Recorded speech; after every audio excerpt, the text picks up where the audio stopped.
వేల కోట్ల విలువ చేసే హదీరాంజీ మఠం భూములు హారతి కర్పూరంలా కరిగిపోతున్న రాష్ట్ర ప్రభుత్వం దేవాదాయ శాఖ కళ్లప్పగించి చూస్తున్నాయని సిపిఎం రాష్ట్ర కార్యదర్శి వి శ్రీనివాసరావు మండిపడ్డారు.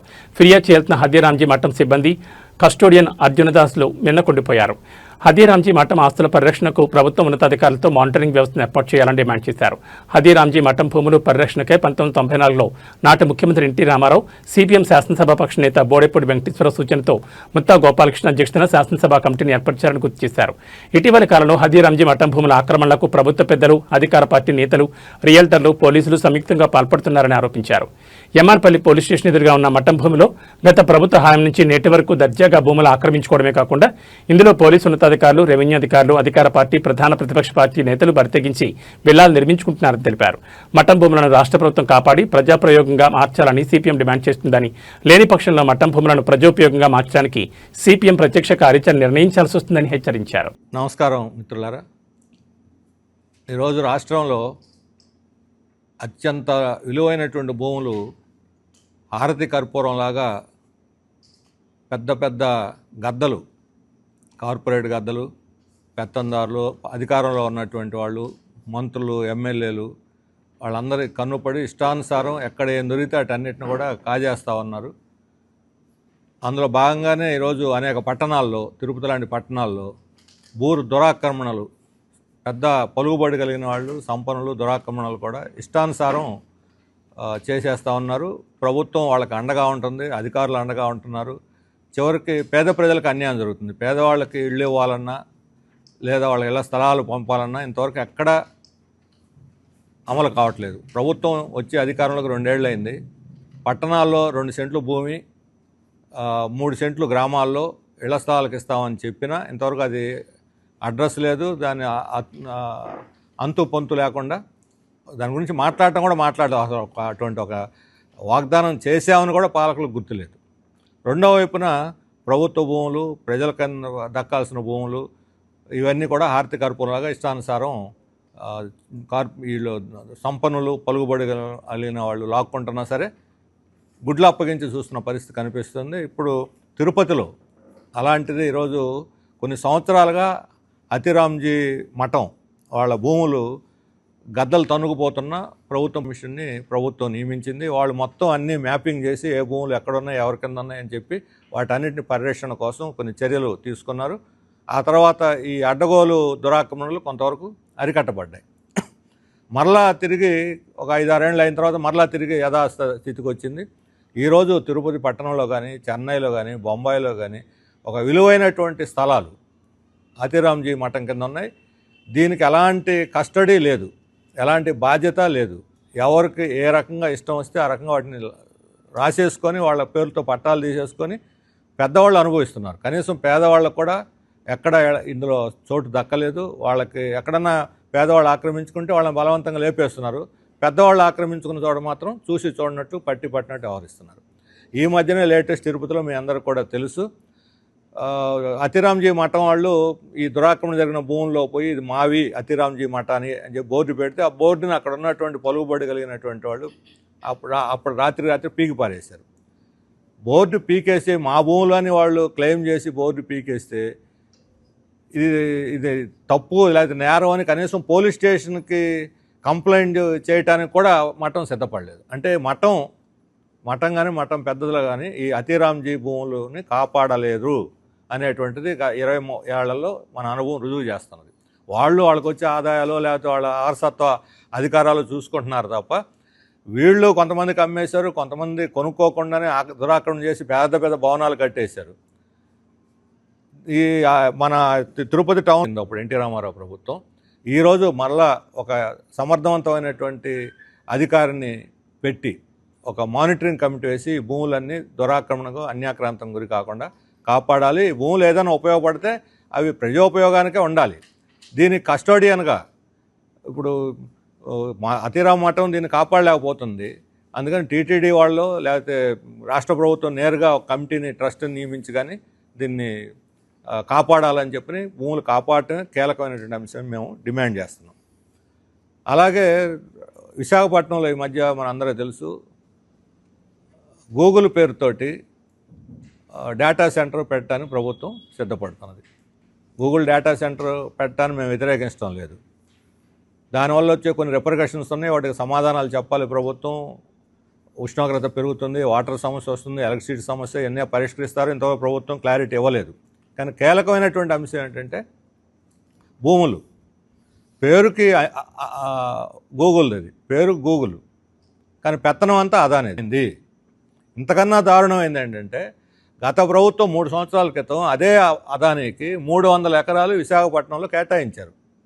వాళ్ళు దాన్ని ఆక్రమించుకొని ఉన్నారు, బోర్డు పెట్టుకొని ఉన్నారు. అక్కడ మాత్రం డేటా సెంటర్ పెట్టలేదు. ఇప్పుడు మళ్ళీ అదే డేటా సెంటర్ పేరుతో గూగుల్ని జాయింట్ చేసి 600 ఎకరాలు ఇచ్చింది. ఇందులో తర్లువాడ అనే గ్రామంలో 120 ఎకరాలు దళితులు, పేద రైతులు, వాళ్ళకి ఎలాంటి పరిహారం ఇవ్వకుండా 520 కుటుంబాలు పరిహారం R&R ప్యాకేజ్ ఇవ్వకుండా వాళ్ళని వీధులు పాలు చేసి ఈరోజు భూములు చదువుని చేసి అక్కడే శంకుస్థాపన, 28వ తేదీ అక్కడ శంకుస్థాపన కార్యక్రమానికి సన్నద్ధం చేస్తుంది ప్రభుత్వం. ఇది చాలా దారుణం. వెంటనే వాళ్ళ భూములకు పూర్తి స్థాయి పరిహారం, R&R ప్యాకేజీ ఇవ్వాలి, ఈ శంకుస్థాపన లోపల ఇవ్వాలని గతంలో మేము ప్రభుత్వానికి ఉత్తరం రాసాం, సమాధానం లేదు. ఇప్పుడు ఏమైందంటే ఆ గ్రామాన్ని మొత్తాన్ని పోలీసులతో నిర్బంధించారు. ఊళ్ళో వాళ్ళని బయటికి పోనీయటం లేదు, బయట వాళ్ళని ఊళ్ళోకి పోనీయటం లేదు. వాళ్ళకి పరిహారం ఎవరు, న్యాయమైనటువంటి R&R ప్యాకేజ్ ఎవరు? నోరెత్తితే కేసులు పెడతామంటున్నారు. వాళ్ళ దళితులు ఉన్నారు, బలహీన వర్గాలు ఉన్నారు, పేద రైతులు అందరూ అత్యధిక భాగం. నిన్న CPM కార్యకర్తలు పరిస్థితి ఏమిటో తెలుసుకుందామని పోతే నాయకులు గంగారావు, ఇతర అక్కడ లోకల్ లీడర్స్ వాళ్ళు అందరూ కూడా వెళితే వాళ్ళని అరెస్ట్ చేసి పోలీస్ స్టేషన్ తీసుకుపోయారు. ఏ చట్టం ప్రకారం ప్రజలను కలుసుకోకుండా ఒక పార్టీని నిరోధిస్తారు వాళ్ళు? అక్కడేమో దేవుడు భూములు, బీజేపీ వాళ్ళు అయితే దేవుడు భూములు ఎవరికి ఇవ్వటానికి లేదన్నారు, గోల్ చేశారు. ప్రజలకు పట్టాలు ఇవ్వటానికి గోల్ చేశారు. ఇప్పుడు గూగుల్కి, అదానికి 160 ఎకరాలు ఇస్తే నోరెత్తి మాట్లాడరు. అంటే అవైనా సింహాచలం భూములు, ఇవైనా సింహాచలం భూములే. అంటే కార్పొరేట్ కంపెనీలకు ఒక న్యాయం, అదాని అంటే వణుకేళ్ళకి. మోడీ ఆత్మ కాదంటే అధికారం పోద్దేళ్ళది. అందుకని అదాని ఎక్కడ అడిగితే అక్కడ దానం చేసేస్తున్నారు, ఎన్ని భూములు కావాలంటే అన్ని భూముల్ని. మామూలు ప్రజలకు మాత్రం చిన్న చిన్న ఎంప్లాయీస్, కూలీ నాలి చేసుకునే వాళ్ళు ఇళ్ళు వేసుకుంటే మాత్రం వాళ్ళకి దిక్కుమొక్కు లేదు.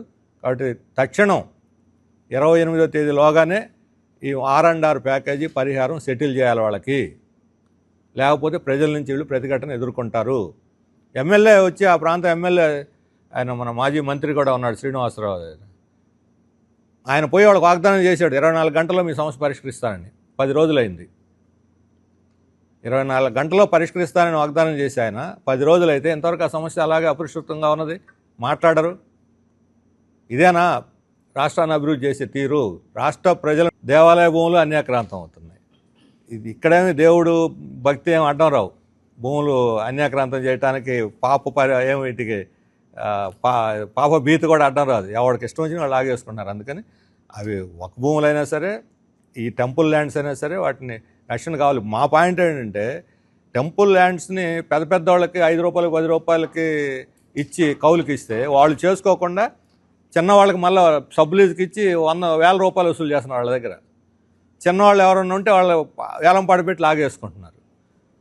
దేవుడు మానవ సేవ మాధవ సేవ అన్నాడు వివేకానంద స్వామి. ఇప్పుడు చిన్న రైతులకి, కౌలు రైతులకి భూములు ఇస్తే ఆ భూస్వాములు కట్టే డబ్బులు మధ్య దళారులు ఎందుకు? వీళ్ళకెందుకు ఇవ్వాలి? ఇది వాళ్ళకి ఇస్తే వాళ్ళు సాగు చేసుకుంటారు, చక్కగా కౌలు కూడా కడతారు దేవుడికి. వాళ్ళు పాపభీతి ఎక్కువ పేదవాళ్ళకి. ధనవంతులకి ఏ పాపభీతి ఉండదు. దేవుడన్నా భయం లేదు వాళ్ళకి, పేదవాళ్ళకే భయం. ఖచ్చితంగా ఆదాయం పెరుగుద్ది, వాళ్ళకి భృతి లభిస్తుంది. అటువంటి పద్ధతిలో కౌలు ఇవ్వమని చెప్పి మేము డిమాండ్ చేస్తున్నాం. రక్షించడానికి పేదలకు కూల్చేస్తారా మీరే అని చెప్పి మీరు ఆక్రమించుకున్నారని చెప్పారు. ఇప్పుడు ఆ భూముల గురించి ఎమ్మెల్యే గారు ఏం వైఖరి తీసుకుంటారో చెప్పడం లేదు.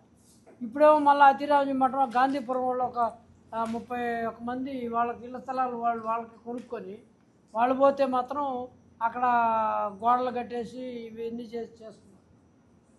గతంలో మీకు తెలిసి చెవిరెడ్డి భాస్కర్ రెడ్డి గారు ఆ గాంధీపురం ఆ ఏరియాలో ఎంత విధ్వంసం సృష్టించి మొత్తం కాపాడతాం ఈ అతిరాజు మఠం భూములు అని చెప్పాడు. ఇప్పుడు అవన్నీ యథావిధిగా ఆఫీసర్లు పెద్ద పెద్దోళ్ళు అందరూ మా బిల్డింగ్లు అవన్నీ కొనసాగుతూనే ఉన్నాయి. వాస్తవంగా మన పేదలకు ఆ రోడ్డు డెవలప్ చేశారు, వివిఐపి రోడ్డు అని. అక్కడే దళితులకేమో పరిహారం ఏమి ఇలా ఏమంటే ఇది గవర్నమెంట్ ల్యాండ్, ఇది అతిరాజు మఠం ల్యాండ్ అని చెప్పారు. వాళ్ళ వృత్తి ఏమో పోయింది. కానీ మిగతా ఇక్కడ చూసినప్పుడు ఇప్పుడు ఎంఆర్పల్లి పోలీస్ స్టేషన్ ఎదురుగా యథేచ్ఛగా బిల్డింగ్లు కడతా ఉన్నారు. అదేమి దాని గురించి చేయడం లేదు. అందుకని రాజకీయ పార్టీలు వ్యవహరిస్తున్న వీళ్ళు వాళ్ళ అధికారంలో ఉన్నప్పుడు ఒక రకమైన వైఖరి తీసుకున్నారు, ప్రతిపక్షంలో ఉన్నప్పుడు ఒక వైఖరి తీసుకున్నారు. ఇది పేదలకి చాలా తీవ్రమైన నష్టం. ఏదైనా ఒక విధానాన్ని ప్రభుత్వం ఇప్పుడు చెప్పిన శ్రీనివాసరావు గారు చెప్పినట్టు ఒక దాని ఉన్నత స్థాయి కమిటీ వేసి ఎక్కడైనా పేదవాళ్ళు 2 సెంట్లు లోపల ఉన్న వాళ్ళకి సంబంధించిన రెగ్యులరైజ్ చేసి ఫ్రీగా ఇచ్చి అంత భూమిని ప్రభుత్వం వేరే దగ్గర ఇవ్వచ్చు. అదే రకంగానే పెద్ద వాళ్ళు చేసి స్వాధీనం చేసుకోవడం, దానికి సంబంధించిన కమర్షియల్ దీని ప్రకారం అట్లా ఇది కాని పరిస్థితుల్లో చేయొచ్చు. ఇవన్నీ నిర్ణయించడానికి ఎవరు మేమో లేక ఇంకోరు కాదు కదా. ఒక కమిషన్ వేసి ఒక ఉన్నత స్థాయి కమిటీ వేసి నిర్ణయించి కాపాడాల్సిన అవసరం ఉంది. ఇప్పుడేమో సుప్రీంకోర్టు మహంత్కి మళ్ళా పగ్గాలు ఇచ్చింది. మహంత్ పాలన అంటే ఇంకా అది మొన్నటిదాకేమో మన కాళాస్త్రి ఈవోనే కస్టోడియన్గా ఈ ఇప్పుడు ఇది కూడా ఎండోమెంట్ కింద ఉంది, టీటీడీ కింద ఉంది, ఇప్పుడు ఎండోమెంట్ కింద ఉంది.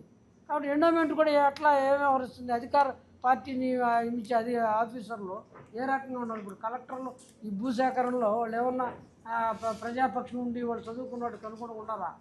ఏమి లేదు. ఏ ప్రభుత్వం చెప్తే సవాలు విసురుతుంటే కూడా వీళ్ళు ఖండించడం లే. గతంలో చెప్పాడు నేను ఎంతకైనా ఇస్తాను, నువ్వు అడిగేదానికైనా ఒక విలేకరు అడిగితే ఏమండి 99 పైసలకి ఇచ్చేస్తారా ఎకరానికి? ఎకరా కాదు మొత్తమే ఇచ్చేస్తాను, నీకేమన్నా అబ్జెక్షన్? కాబట్టి ఇట్లాంటివన్నీ కూడా కొంచెం ఈరోజు ప్రజలందరూ కూడా ప్రశ్నిస్తున్న సమస్యలు. ఈ దృష్టిలో పెట్టుకొని గతంలో మీరు కూడా చూశారు కరకంబాడు రోడ్లో ఎర్రగొట్ట ఇది డైరెక్ట్గా